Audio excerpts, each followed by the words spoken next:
ሰላም ጤና ይስጥልን ክቡራትና ክቡራን፣ ይህ ቅሬላ ቲዩብ ኦፊሻል ነው።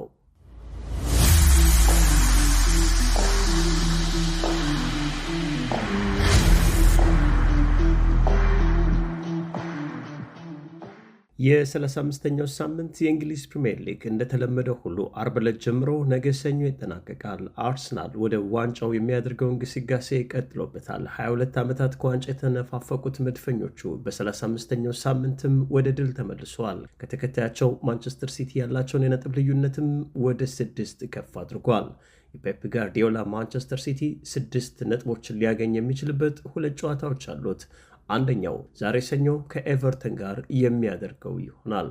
ማንቸስተር ዩናይትድ የአውሮፓ እግር ኳስ ማህበር የአውሮፓ ቻምፒየንስ ሊግ ፎርማትን አዲስ ካደረገ በኋላም ዳግም ወደ አውሮፓ ቻምፒየንስ ሊግ በሚቀጥለው የውድድር ዘመን መመለሱን አረጋግጧል። ኦልትራፎርድ ስቴዲየም ታሪካዊ ተቀናቃኙ ሊቨርፑልን ድል አድርጓል። ሊቨርፑልን ማሸነፍ እጅግ ልዩ ስሜት ኦልትራፎርድ ስቴዲየም ላይ ፈጥሯል። ኮቢ ሜይኖ ዝምተኛው ገዳይ የሚል ስያሜ ተሰጥቶታል። የ21 ዓመት ወጣት ተጫዋች የማሸነፊያውን ጎል ኦልትራፎርድ ስቴዲየም ላይ አስቆጥሮ ለቀይ ሰይጣኖቹ ትልቅ ደስታን ገዝቷል። አሁንም ዩናይትድ ከአሸናፊነት መንገዱ መናጠብ የለበትም፣ እግሩን ከነዳጅ ላይ ማንሳት አይኖርበትም ሲል ምላሽ ሰጥቷል። የጆሴፍ ፔፕ ጋርዲዮላ ማንቸስተር ሲቲ ከኤቨርተን ከባዱን ፈተና ያደርጋል። ከቅሬላ ቲዩብ ጋር አብራችሁ ቆዩ። የ35ኛው ሳምንት የእንግሊዝ ፕሪሚየር ሊግ ቅኝታችንን በኦፍ በረር እናደርጋለን።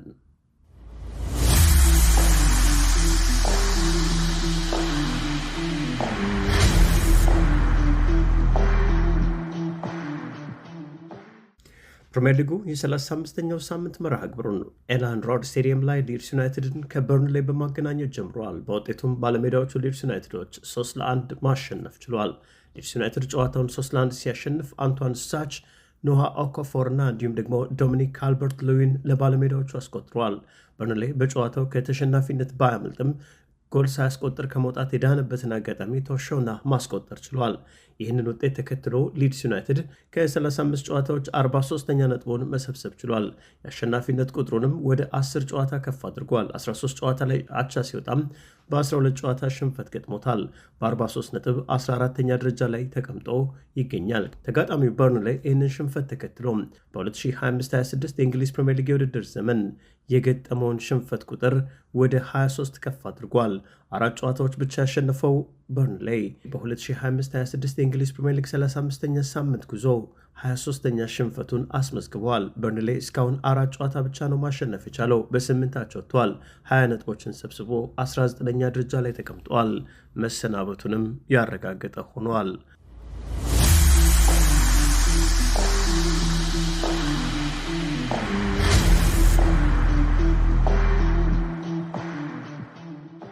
የ35ኛ ሳምንት ጨዋታዎች ቅዳሜ ዕለት ቀጥለው ሲካሄዱ ወልቭስ በሜዳው ሞኔሎ ሰንደርላንድን ገጥሞ 1-1 ተለያይተዋል።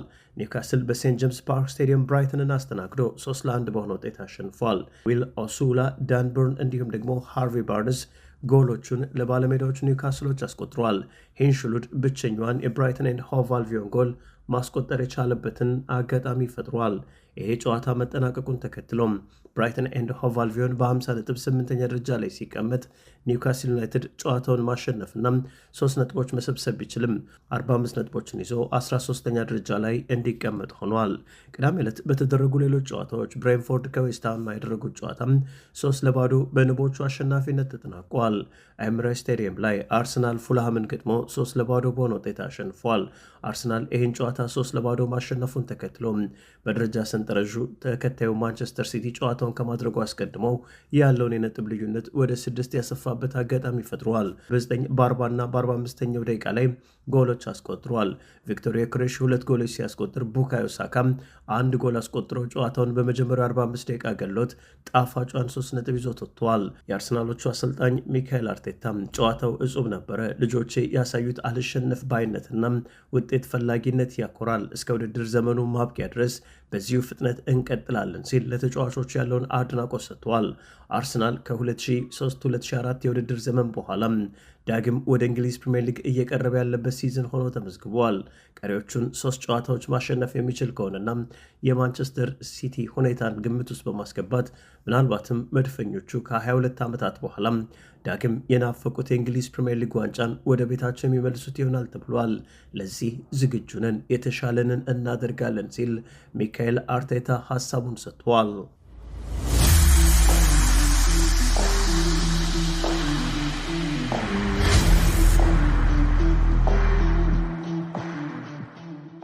ይኸው የ35ኛ ሳምንት ጨዋታዎች እሁድ ዕለትም ቀጥለው ተካሂደዋል። የተለያዩ ውጤቶች ተመዝግበዋል። ኤፍሲ በርማውዝ ክሪስታል ፓላስን 3-0 በሆነ ውጤት ማሸነፍ ችሏል። ማንቸስተር ዩናይትድ በኦልድ ትራፎርድ ስቴዲየም ሊቨርፑልን 3-2 አሸንፏል። ማንቸስተር ዩናይትድ በጨዋታው የመጀመሪያ አጋማሽ 6 እና 14 ደቂቃዎች በማቲያስ ኩኛ እና በቤንጃሚን ሼሽኮ አማካኝነት ያስቆጠራቸው ጎሎች ጨዋታውን እየመራ እረፍት ድረስ እንዲዘልቅ አድርጎታል። ከእረፍት መልስ ሊቨርፑሎች መሻሻል አሳይተው ዶሚኒክ ሶቦስላይ እና ኮዲ ጋክፖ አስቆጥረው ጨዋታው 2-2 ሆኗል። ጨዋታው በዚህ ሁኔታ እየቀጠለ ባለበት ሰዓት ወጣቱ ኮቪ ማይኖ አስቆጥሮም ዩናይትድ 3-2 ሊቨርፑልን ማስከንዳት እንዲችል አድርጎታል። የዩናይትዱ ግብ ጠባቂ ለምንስ የሰራውን ስህተት ተከትሎም ማለትም ሁለተኛው ጎል እንዲቆጠር ምክንያት መሆኑን ተከትሎም በማህበራዊ ትስስር ገጾቹ ይቅርታ የጠየቀበት ጨዋታ ለዩናይትድ ጣፋጭ 3 ነጥቦችን አስገኝቷል። ይህ ጣፋጭ 3 ነጥብ ከ3 ነጥብነቱን ባለፈም ታላቁ ክለብ ማንቸስተር ዩናይትድ ዳግም ወደ አውሮፓ መድረክ የተመለሰበትን ትኬት የቆረጠ ሆኗል። ከጨዋታው መጠናቀቅ በኋላ ማይክል ካሪክ ይህንን ላደረጉ ተጫዋቾቼ ምስጋና ይገባቸዋል። በየትኛውም መንገድ ተጋድሎ አሳይተዋል። ከታሪካዊ ተቀናቃይ ሊቨርፑል ጋር ይህንን ውጤት ማምጣት ደግሞ እጅግ የሚያስደስት ነው ብሏል። የ21 ዓመቱ ኮቪ ማይኖ ከጨዋታው መጠናቀቅ በኋላ በግሌ ይሄ ጎል ማስቆጠሬ ብቻ ሳይሆን በአጠቃላይ እንደ ቡድን የተገኘ ውጤት ነው የሚያስደስተኝ። ቡድናችን አሁንም ከነዳጅ ላይ እግሩን አያነሳም። ባለው ግስጋሴ ማሸነፍ ነው የምንፈልገው። ይህንንም እናሳካዋለን ሲል ሀሳቡን ሰጥቷል። ማንቸስተር ዩናይትድ ይህን ጨዋታ ማሸነፉን ተከትሎ ቀሪዎቹ 3 የፕሪምየር ሊግ ጨዋታዎችን ሳይጠብቅ ወደ አውሮፓ ቻምፒየንስ ሊግ መድረሱን አረጋግጧል። ይህ ትልቅ ደስታን በቡድኑ ላይ ፈጥሯል። ኮቪ ማይኖ ቀጠለም። በጨዋታው ሰዓት ቤተሰቦቼ ከደጋፊ ጋር ተቀምጠው ነበረም። እነሱ እንዳሉ እያወቅኩ ተጫወትኩ። ልዩ ስሜት ይፈጥራል። ያን የአካዳሚ ተጫዋች ሆነን ትኬት አግኝተን የዩናይትድን ጨዋታ ተቀምጠን እንመለከት ነበር። አሁን እድል ከኔ ሆኖ እኔ ስጫወት እነሱ ተመለከቱኝ። ልዩ ስሜት ይፈጥራል። ለዩናይትድ የተቻለኝን ሁሉ አደርጋለሁ። እኔ ብቻ ሳልሆን እንደ ቡድን ለአሰልጣኝ ማይክል ካሪክ ልዩ ክብር አለን። ብዙ ነገር ያደርግልናል። ተጫዋቾቹም ለእርሱ እንዋደቃለን፣ ለእርሱ እናሸንፋለን፣ እንደ ማንቸስተር ዩናይትድ ስኬት እናገኛለን ሲል ኮቪ ማይኖ ሀሳቡን ሰጥቷል። ኮቪ ማይኖ ባለፈው ሳምንት ከማንቸስተር ዩናይትድ ጋር የሚያቆየው አዲስ የ5 ዓመት ኮንትራቱን መፈራረሙ ይታወሳል። የማንቸስተር ዩናይትድ ቡድን ይህንን ጨዋታ ማሸነፉን ተከትሎ በሊቨርፑል ላይ ያለውን የማሸነፍ ሪከርድም ከ10 ዓመታት በኋላ ድጋሚ ያስተካከለ ሆኗል ሲሉ የመገናኛ ብዙሃን ዘግቧል።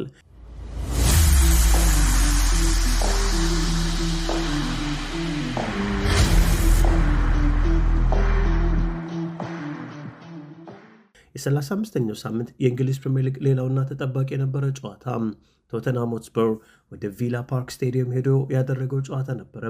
በውጤቱም የኡናይ ኤምሬ አስቶን ቪላ ሽንፈትን ተጎናጽፏል።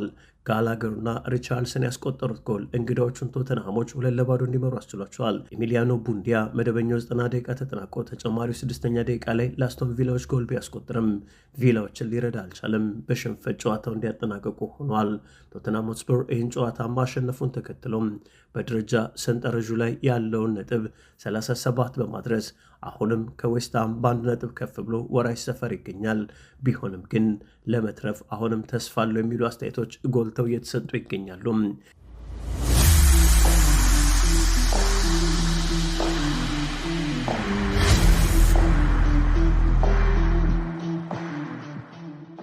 የእንግሊዝ ፕሪምየር ሊግ ቀጣይ ጨዋታ የሚሆነው ማንቸስተር ሲቲ ከኤቨርተን የሚያደርገው ይሆናል።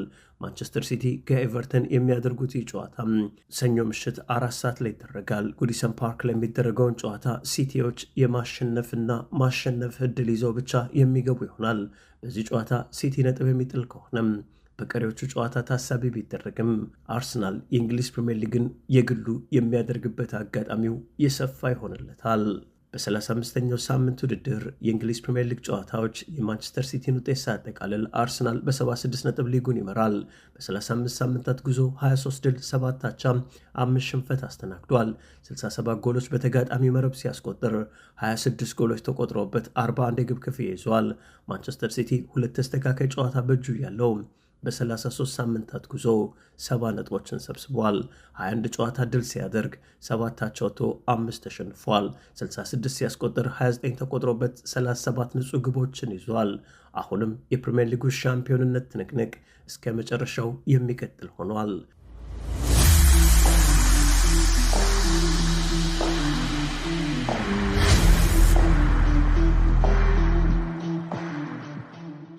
ክብራትና ክብራን ክሬላቲቭ ኦፊሻልን እየተከታተላችሁ ቤተሰብ እንድትሆኑ ጋብዛለን። ካላስቸገርናችሁ ሰብስክራይብ ብታደርጉን ደስ ይለናል። የሳምንቱ የመጀመሪያ ቀን ሰኞ ደስ የሚለውን የምታገኙበት የምትሰሩበት ደስ የሚል ቀን እንዲሆን ተመኘው። ሰላም ይክበባችሁ። ሰላም ለእናንተ ይሁን።